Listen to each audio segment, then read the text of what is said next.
before we dive into today's show jumping, I want to take a moment to reflect on how far we've come in just a month. Back then, Jin had been off jumping for a few weeks while we waited for her new jump saddle, and let's just say she was feeling very fresh. She absolutely loves to jump, so when I told her she wasn't allowed to charge at fences, we had a few classic chestnut tantrums. Thankfully, after an incredible session with Nikki Hill and then Sue Chadwick, we went from barely controllable to actually managing a bit of a course with a lot more say over where and how we got from one fence to the next.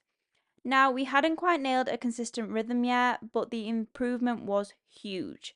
So, feeling like we'd made great progress, I entered us into our arena eventing competition, thinking that Jin's natural steadiness over solid fences would give me a better shot at keeping her under control.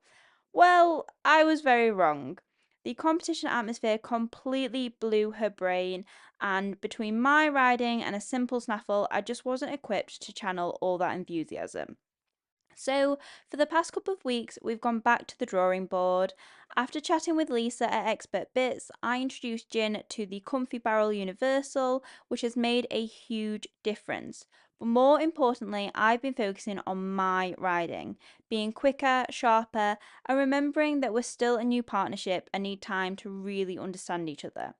You'll all have seen the incredible progress she's made in her clinics with Beatrice, where I worked on using my corners to help steady her. And this week we took that a step further with grid work. It started off a little bit wild, no surprises there, but I really focused on using my seat and thighs to slow her. Kind of like how a bicycle brake squeezes around a tyre, and guess what? We finally found a rhythm, something we've been chasing for a while. So after all that hard work, let's see if it pays off in today's competition. Which, if you want to see the full thing, is over on my YT channel.